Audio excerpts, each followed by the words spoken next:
Olá! No vídeo passado nós vimos a violação da hipótese básica 6, que foi a multicolinearidade. Neste vídeo nós veremos a autocorrelação. A autocorrelação ela significa a correlação de uma variável com valores defasados dela mesma. Quando a gente fala defasado, estamos falando de diferenças no tempo. Então, se a variável xt, um t medido em anos, tem correlação sistemática com seu valor no ano anterior, a correlação entre esse xt e o xt-1 não é nula. Dizemos que xt é uma variável autocorrelacionada. Um exemplo simples disso aí é uma produção na agricultura. A decisão de produzir não é simultânea à formação do preço, isto é, decide-se o quanto se vai produzir no momento do plantio, mas só quando se der a colheita é que o produtor saberá qual é o preço que poderá obter por seu produto. Portanto, o preço que influencia a quantidade produzida é o do período anterior, não é o atual. Mas se produzir demais ou de menos num certo período, isso influenciará a decisão de produzir no período seguinte. Se o preço estiver muito baixo, o agricultor produzirá menos. Assim, esse é um processo em que a autocorrelação é parte integrante, mesmo sem haver algum erro de especificação. O nosso modelo é esse aí. Então, nós temos um yt e depende do x2t e do x3t. De duas variáveis, ele pode depender de uma variável, pode ser um modelo com uma variável independente, duas variáveis independentes, etc. E tem aí o erro também, o erro t, onde o erro t ele é expresso por essa expressão aqui. E é t igual a ρ, é t menos 1 mais o t. Onde o ρ é o coeficiente de correlação, o μ é um termo de erro com características das hipóteses do modelo de regressão, isto é, entre outras coisas, sem autocorrelação. Então, uma coisa interessante é que o μ não tem correlação, então é sem autocorrelação.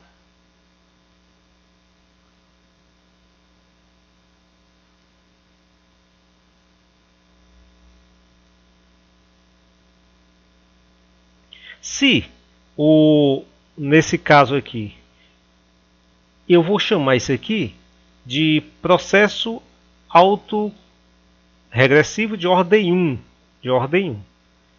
Então eu voltei só um ano atrás. Se eu voltar mais de um ano, voltar 2 anos, então eu vou ter um processo autorregressivo de ordem 2. E assim por diante. Vou apagar aqui.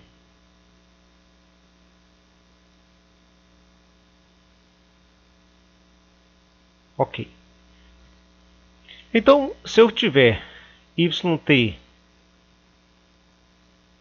igual a ρ é t menos 2 mais o t, isso é um modelo autorregressivo de ordem 2. Também pode ser escrito assim, é t igual a ρ1 é t menos 1 mais ρ2 é t menos 2 mais um erro μt. Quais são as consequências da autocorrelação? Bom, como a gente sabe, o estimador,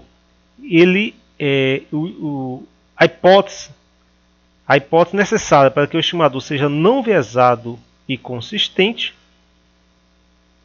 é que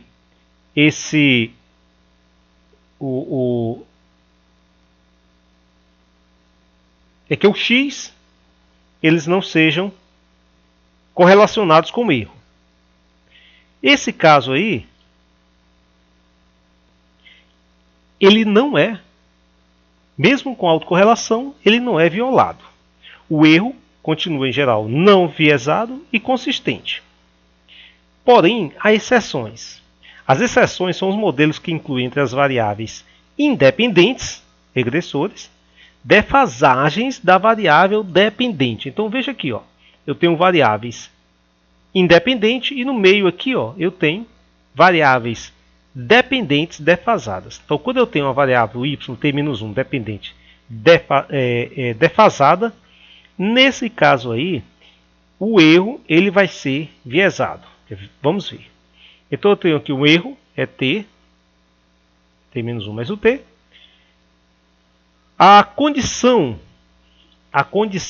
é que eu tenha, que eu devo ter aqui, seria que esse é o valor esperado aí de y t menos 1. Yt menos 1 é t.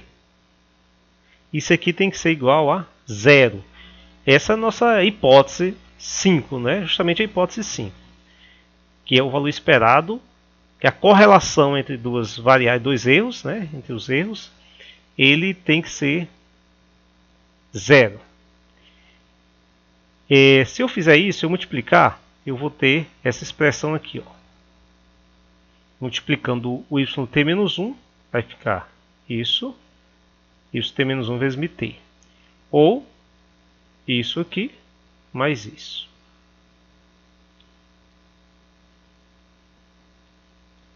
Então, nesse caso aqui, se a gente for olhar quem é esse aqui, como eu falei que o t não é autocorrelacionado, isso aqui é 0. Então, esse valor de valor esperado de yt menos 1 é t, isso aqui, olha, vai ser diferente de 0. Como isso é diferente de 0, esse é um caso em que a existência de autocorrelação implica o viés do estimador de mínimos quadrados ordinários. Como é que eu identifico a autocorrelação? Eu uso o teste de Durbin-Watson. A estatística dele é dada por essa fórmula aqui, ó. É o erro, é o somatório, né, dos erros no tempo t, menos os erros no tempo t menos 1, isso é elevado ao quadrado, dividido pelo erro no tempo t elevado ao quadrado. Esse erro é justamente o resíduo, ou são os resíduos. Então, se eu desdobrar isso aqui, olha, essa expressão aqui, eu vou ter aqui, ó. Eu vou ter isso aqui. Então, continuando, eu vou ter t ao quadrado menos 2 vezes somatório. Eu passei o somatório aqui para cada termo. Então, deu isso aqui. Agora, se eu considerar um n muito grande, um número de amostras muito grande, esse erro ET é praticamente igual a t menos 1. É como se você somasse aí um n muito grande, um 1 mais um n muito grande, ou um 2 mais um n muito grande. Se você somar um mais um n muito grande, ou um 2 mais um n tendendo a infinito aqui, esses dois termos aqui são praticamente iguais. Então, essas duas expressões, essa aqui, ó, e essa aqui, são praticamente iguais. Então vai ficar apenas 2 vezes esse aqui, mais esse, vai ficar 2 vezes ele, porque eles são praticamente iguais, menos 2 vezes t menos 1. Separando isso aqui, eu vou ter essa expressão aqui, ó, que ela é justamente isso aqui é igual a 1 menos isso aqui. E quem é isso aqui? Isso aqui é o que está lá em cima, que é justamente o valor, o ET menos 1. Na realidade isso aqui não é, porque está ao quadrado, né? Então ET menos 1. Isso aqui é chamado de ρ. Isso aqui é chamado de ρ. Então o meu dW é quem? É 2, 1 menos ρ. Lembra que é ρ? Que a gente já falou isso lá no início na parte de variância. Então ρ é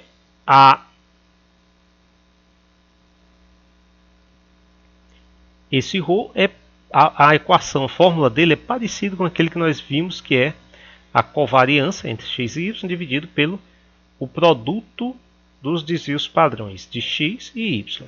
Então é bem parecido, porque esse desvio padrão embaixo daria seria ao quadrado, e em cima aqui seria a relação entre duas variáveis defasadas, a ET e ET menos 1. Então isso aqui vai dar 2, 1 menos o ρ.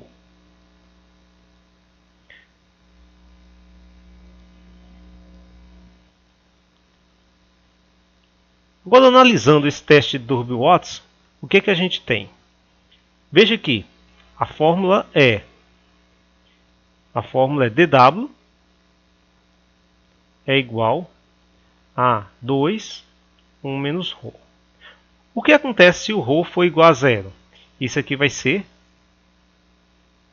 se o ρ for igual a zero, isso aqui nós vamos ter que vai ser igual a 2. Então aqui está errado. Então isso aqui é 2. Então se isso aqui for igual a zero, vai ficar só 2 vezes 1, 2. Isso, nesse caso, não haveria autocorrelação, já que o ρ é zero.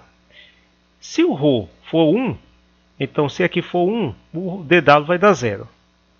Então, esse caso é de uma autocorrelação positiva. Se o ρ for menos 1, que é uma autocorrelação negativa, menos 1 aqui vai dar 1 menos menos 1, vai dar 2, 2 vezes 2, 4. Então, dW é igual a 4. Então, como é que ficaria? Então, se o dW for próximo de 2, sem autocorrelação. Se o dW for próximo de 0, correlação positiva. Se for próximo de 4, correlação negativa. Agora tem um detalhe. Existe uma tabela, você vai encontrar o dW. Nessa tabela tem uma faixa de valores em que o teste de DW, ele é inconclusivo. Então, é chamado de DS, na tabela vai aparecer DS e DI. Se for, a gente encontra DS e DI, se for menor que DI, se o DW for menor que DI, é uma correlação positiva. Se for maior que DS, correlação negativa, desde ou sem autocorrelação, sem correlação, né? Ou sem correlação. Vamos então a um exemplo. Então eu tenho aí o consumo em função da renda, Fazendo todos aqueles testes que a gente já sabe, todos aqueles valores. Deixa eu ver aqui se vai ter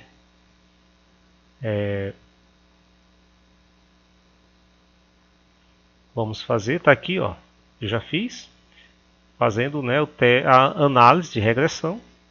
Então eu tenho os coeficientes de interseção 402, a renda 0,31, a estatística T deu boa, deu significativa, e aqui também deu significativo, deu próximo de zero, tudo próximo de zero, e o F deu 11, significância F de significação deu 0, próximo de 0 também. Todos os testes aqui estão indicando que a regressão é válida. Todos os testes. No entanto, a gente tem que verificar se há autocorrelação. Então, para a gente verificar se há autocorrelação, a gente vai fazer esse seguinte cálculo aqui. Nós vamos calcular o erro, o resíduo. Então, o resíduo, quem é o resíduo é T, é Y. Eu já encontrei aqui o Y estimado.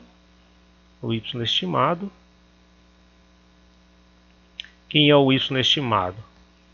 Eu encontrei o intercepto, né? O intercepto, a gente vai só pegar o intercepto aqui, ó. Aqui a intersecção, intercepto. E aqui o coeficiente beta 2, então beta 1 e beta 2. Então eu pego ele e encontro o Y estimado. Então, olha. F2, vamos dar um F2. Quem vai ser 666, 666, 667. É justamente, olha aí, justamente os dois coeficientes. Ok, então a gente faz o Y, depois a gente faz o Y menos o Y estimado menos o Y. Então a gente encontra quem? O erro. Esse é o erro, é T. Se você levar isso ao quadrado, é T ao quadrado. Quem é o ET-1? Ora, se eu tenho aqui, quem é o ET-1? É zero, eu não tenho nada antes. E aí, o ET, esse ET menos ET-1 vai ser o seguinte, vai ser, por exemplo, o ET seria menos 35, o ET-1 menos 53,71. Você faz a diferença, eleva isso ao quadrado, aqui ó, na próxima, e multiplica ET vezes T-1, vê que na primeira linha não tem nada, né? Porque você não tem o ET menos 1. Então está aqui, ó, multiplica ET vezes ET menos 1, faz para todos. E aí a gente vai encontrar aqui o teste DW. Quem é o teste DW? Como é que calcula DW? DW vai ser o ET menos ET menos 1 ao quadrado. ET menos ET menos 1 ao quadrado, que é essa coluna aqui, dividido pelo ET ao quadrado, pelo somatório de ET ao quadrado. Então, se você pegar esse somatório dessas duas aqui, ó, essa coluna com essa outra aqui, vamos ver.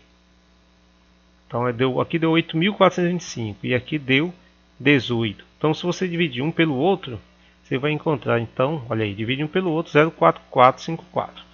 Esse é o nosso DW. Bom, deu 0,44.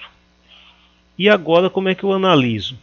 Aí eu tenho o que? Eu tenho quantas observações aqui? Olha, aqui eu tenho 30 observações. Na tabela eu vou lá com 30 observações e 5%, por exemplo. Se eu for na tabela, então eu vou verificar. Eu vou verificar então na tabela que os valores de DI, os valores de DI e DS vai ser com 30 observações. Ele vai me dar então 1,35 a 5%, né? 30 observações e uma variável explicativa vai ter, eu tenho D1, DI igual a 1,35. Se for 1%, o DI seria 1,20. Como o DI é 1,35 e o nosso DW deu 0,45454, ele deu menor. Como ele deu menor, eu estou diante de uma autocorrelação positiva. Então existe autocorrelação. Então rejeitamos a hipótese nula de não autocorrelação. Então agora eu vou ter, o que eu vou ter que fazer? Eu vou ter que tratar e ver como eu soluciono ou como eu diminuo aí essa autocorrelação. Então a primeira questão é qual é a causa da autocorrelação. Se o problema é de especificação, ele pode ser corrigido com a inclusão de mais variáveis ou com a alteração da forma funcional. Agora, se não é esse o caso, ou seja, a autocorrelação é parte integrante do modelo estimado, a correção ela passa pelo conhecimento prévio de como é a estrutura da autocorrelação. Então, suponha que seja o modelo com uma variável explicativa, como mostrado aqui nessa expressão. E o erro desse tipo aí. Então, se a gente conhecer o coeficiente ρ, se multiplicarmos ele por essa expressão 1 aqui defasada, então a gente tem isso aqui, ó, ρ vezes yt menos 1, tal, que é a expressão 2. Subtraindo 2 de 1, nós teremos então aqui, ó, isso aqui. Onde aqui vai dar B1 menos ρ B1, B2 xt menos ρ t menos 1, já coloquei entre parênteses aqui, é t menos ρ é t menos 1. Então eu vou pegar esse menos esse aqui e assim por diante. Ρ beta 2 menos esse aqui e esse última expressão menos essa. Ok. O ET menos o ET menos 1 eu já sei que é o μt. Aqui, olha. Por essa expressão aqui, eu sei que é o μt. E se fizermos isso aqui, a gente chamar isso, a primeira expressão aqui nós chamamos de beta 1 asterisco. Essa outra aqui de x t asterisco. E essa aqui esse aqui é o mi, né? μt. Então eu vou ter o quê? Eu vou ter então, olha, aqui yt, esse yt menos 1, beta 1 vai ser isso aqui, asterisco, e o xt asterisco vai ser isso aqui. Então eu tenho uma expressão aí A minha expressão vai ficar assim: y t asterisco igual a beta 1 asterisco mais beta 2 xt asterisco mais mit.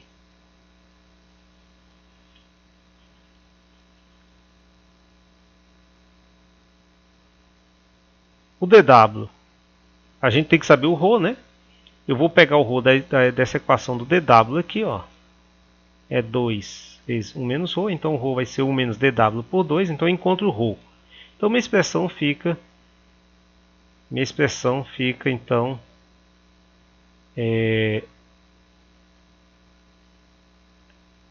fica essa que eu construí aqui, essa expressão aqui. Bom, então eu só tenho que encontrar, então, a primeira coisa que eu vou fazer para corrigir, encontrar o ρ. Depois que eu encontrar o ρ, eu substituo aqui nessas expressões para encontrar o yt asterisco, beta 1 asterisco e xt asterisco. Então vamos voltar para aquele nosso exemplo e calcular, corrigir o problema da autocorrelação. Então aqui eu tenho o dw deu 0,4454. Encontro o ρ vai ser quem? Vai ser 1 menos dw por 2. Então, olha, vai ser 1 menos dw por 2, deu 0,77. Agora eu vou calcular o xt asterisco e o yt asterisco. Quem vai ser o xt asterisco? Vai ser o xt menos ρt menos 1. E aí eu venho aqui, ó, construo a tabelinha. Yt vai ser quem? Vai ser o yt menos o ρ yt menos 1. Primeiro não tem, né? Não tem. Porque eu preciso do yt menos 1. Eu não tenho yt menos 1 no primeiro dado que eu tenho. Então aqui eu faço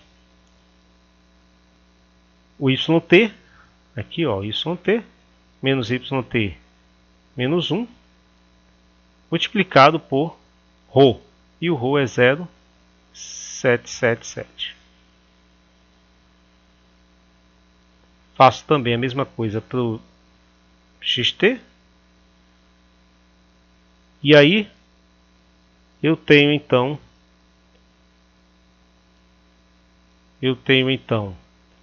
os valores yt e xt, os novos valores, né? Como se fosse um novo valor para consumo e renda. E agora o que eu faço? Eu encontro e faço uma análise e regressão. Então a análise e regressão minha deu isso aqui, ó. Então o intercepto deu 45,61. O teste deu 0. O valor P deu 0, né? Então os valores estão excelentes. E veja que agora ficou 0,51 o coeficiente da variável x1, né?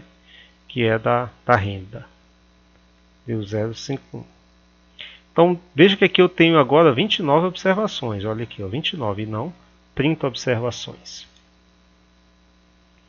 Então dessa forma a gente corrigiu a nossa autocorrelação.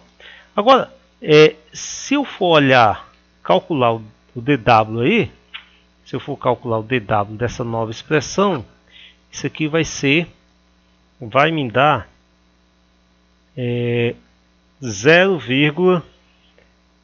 1,37. Se eu for na tabela com 29 observações e uma variável explicativa, 5%, eu vou ter que o DI é 1,34. Então, o DI é 1,34 e o DS 1,48. Como ele deu 1,37, o teste é inconclusivo. O que não é uma notícia maravilhosa, mas pelo menos não podemos afirmar que há autocorrelação.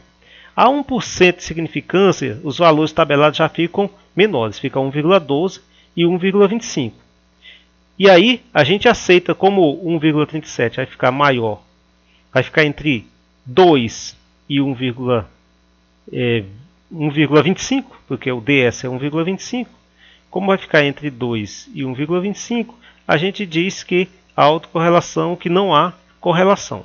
Então aceitamos a hipótese de não existência de autocorrelação, ou seja, não há correlação.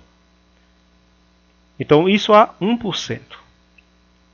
Então, para a gente encontrar o DW, nós faríamos a mesma coisa, encontraria aqui os erros e jogaríamos esses valores, o erro ET e o ET-1 e jogaríamos na fórmula do DW. Com esse exemplo, então, nós finalizamos então a verificação da autocorrelação. Próximo vídeo, nós veremos heterocedarticidade.